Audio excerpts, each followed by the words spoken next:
is the first stop on the Blue Heritage Trail at Dog's Life. You are now at the market ground. This was once an open field known as Martha Moss Meadows. The marketplace was established here in 1791, and the town of Mossley grew around it. In 1876, it was given to the people of Mossley forever. The market ground would have been at the heart of the community, with people coming and going constantly and lots of gossip being shared. On the site of today's Methodist Hall stood the towering New Connection Methodist Church, and people registered births and deaths on the nearby corner of Argyle Street. The markets would have sold all kinds of food, as well as sheep and cattle, and it also hosted fairs and touring theatre performances. The Chapel Old School ran down one side, where the health centre is now, and down the other side was a variety of shops selling things as diverse as shoes, tripe, wallpaper, sweets and herbal teas. Sadly, most of those places have now disappeared, but there is one fantastic and proud exception, the Chippy. In 1863, John Lees opened what many believe was the first chip shop in the UK, facing the marketplace. And it is still serving fish and chips today under the name of Man's Wok. Celebratory events have always taken place here, including whip walks, brass band contests, Mossley Carnival and Morris dancing. In May 1980, Mossley Football Club set off from here to Wembley when they reached the final of the FA Trophy. The space is now used for fun fairs and community events. An attempt to sell off the market ground was made in 2015, but the Save Our Space community group stepped up to save it, with a protest that saw the trees and bollards knitted and a surprise flash mob singing to shoppers in the co-op. If you are moving on to the second stop on the Blue Trail, walk out of the marketplace towards the pedestrian crossing, past the chemist on the right, and the next heritage board is outside the George Lawton Centre. This is the second stop on the Orange Trail, a bat's eye view. You are now at the Co-op. The Mossley Cooperative was formed in 1856, when a group of men, inspired by the Rochdale cooperative rules, met in the Old Shears Inn on Carhill Road to work out how best to bring decent food at good prices to the poorest people in Mossley. This led to the opening of the first cooperative shop in Mossley, and indeed in the whole of Tameside. The first Lancaster Street Co-op was soon followed by others in Arundel Street, Bottom Mossley and Mossley Brow. These small shops eventually sprang up all over the town, and they sold a huge range of goods, from bread and vegetables to shoes and clothes. And there was a slaughterhouse, a library and undertakers too. They all eventually combined into one big co-op here on Arundel Street. And in 1979, the era of one-stop shopping arrived in Mossley, when the new Co-op supermarket opened with a huge fanfare. It quickly became a focal point for local people. So it was devastating when it burnt down in a huge and dramatic blaze in April 2002. It took 9 months to rebuild and reopen. And during that time, the community worked together to support those Mossley people who relied on the Co-op for their essential shopping. Full details of the history of the Mossley Co-op can be found in Alison Wilde's Book of Mossley Shops, which can be seen and purchased at Mossley Heritage Centre. If you are moving onto the third stop on the Orange Trail, you need to leave the Co-op car park and walk down towards the main traffic lights.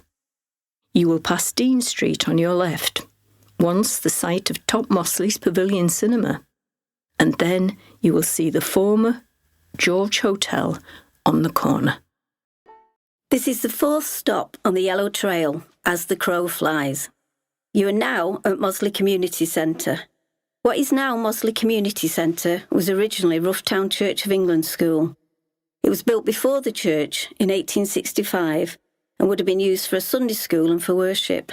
When St John the Baptist Church was consecrated in 1878, the school became known as St John's School. Badly damaged by a fire in 1912, probably caused by an open fire in the infants' classroom. Many generations of children passed through the school until it closed and merged with Milton Primary School in 1979.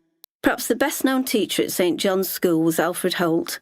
He was head for many years, and his famous 1926 publication, The Story of Mossley, is still available to buy at Mossley Heritage Centre. The church building was funded by the Whitehead family of the Royal George Mills in Greenfield, and it towers above the terraced houses around it. In the churchyard there's a glaciated boulder, with a dint in the top where a cross used to be inserted in memory of the men from St John's who died in the war. If you're moving on to stop 5 on the Yellow Trail, walk through the community centre car park up to the churchyard. Turn right out of the church gates and walk down the hill until you reach the very steep hill of New Earth Street on your left. Walk right down to the very bottom of the street and follow the footpath to the right. This will take you across the railway and down one of the best remaining cobbled footpaths in Mossley, towards stop 6, the drill hole. This is the 5th stop on the Yellow Trail. As the crow flies, you are now at the drill hall. Your journey down from the community centre to here is one that many hundreds of Mossley mill workers would have made every day to get to the mills on Manchester Road. But unlike you, they would have had to walk all the way back up the steepness of New Earth Street to get home. On the descent you may have noticed Saxon, Roman and Dane streets, all acknowledging the history of the area and all built by Mossley Cooperative Society. In that, very little has changed in this particular part of town. You have had a very authentic and accurate heritage experience. The drill hall was opened by the Duke of Teck in 1912. It replaced the original one, built in the fields near the old house at home, which blew down in a storm. In World War I, gun practice and drill for the reserves and the Home Guard took place here, and when the Mossley men were called to war, they marched from here to Mossley train station, led by a bugler and band. The roads were lined with people and small children were sitting atop the walls, waving Union flags and shouting out names.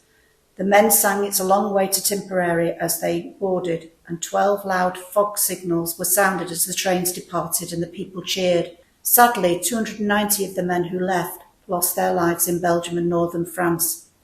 If you are moving on to the 6th stop on the Yellow Trail, you need to carefully cross Manchester Road and take the steps down to the public footpath. As you walk, Wood End Mill will be on your left, and after you cross the bridge over the river, the Heritage Board is on the wall to your right. This is the 6th stop on the Blue Trail, A Dog's Life. You are now at the bottom of Jacob's Ladder. Jacob's Ladder is a charming footpath which connects top and bottom Mossley. Its personality changes with the seasons, new foliage in the spring, a brilliant explosion of green trees in the summer, and then sweeping views of the town in the autumn when the leaves fall. It's a real hidden gem. At this location we see some of the largest and grandest houses in Mossley, several of which were once occupied and owned by the wealthiest people in town, including the Mayall family and other mill owners. There was even a private school on the road to educate their children. The house called Mount Gambier was owned by the Beswick family who had returned to Mossley after making their fortune farming in the town of Mount Gambier in Australia. They used part of their wealth to furnish St George's Church. They also paid for the church tower and the clock, and many of the memorial stained glass windows were donated by the Beswick family members. The famous whip walks would always come down Stamford Road as they still do today, bands leading their way and everyone dressed in their best clothes. Where the dentist and park is today was once the huge Wesleyan Methodist chapel built in 1867 with 600 seats. The Wesleyans then built a separate Sunday school in 1913, which went on to become the Employment Exchange in 1940. It is now private flats, but the frontage remains and you can still see the separate male and female entrances. The biggest house in Mossley is of course Whitehall, up on the hill above the train station, built by George Mayall for his wife, and the lodge at the bottom of the drive indicates his status within Mossley society at that time. If you are moving on the 7th stop on the Blue Trail, walk down Stamford Road until you come to the train station entrance on the left. This is the 6th stop on the Orange Trail, a bat's eye view. You are now at Annaville Terrace. In 1914, the public raised money to decorate and furnish one of these large terraced houses to provide refuge for 3 families of refugees from war-torn Belgium. Mossley people made them feel very welcome by putting Belgian flags up in the garden.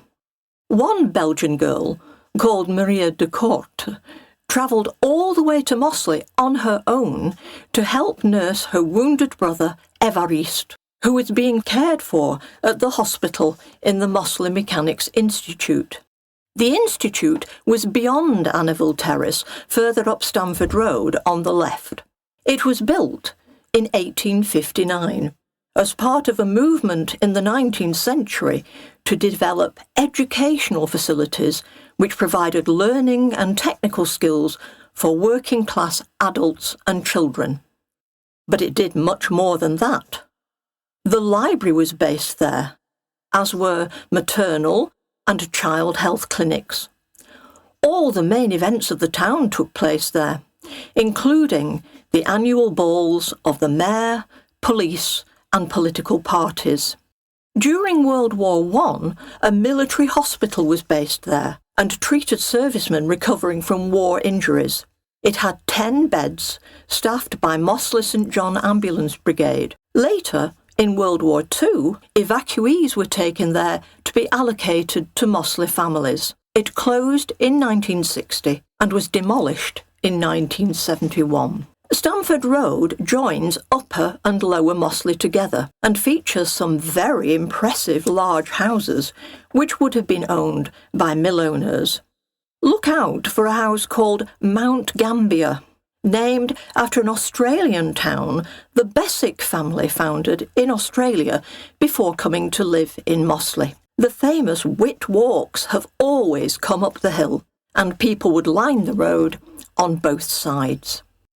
If you are moving on to the 7th stop on the Orange Trail, you need to walk down to the bottom of Stamford Road, where you see the next plaque on the corner of the railway bridge.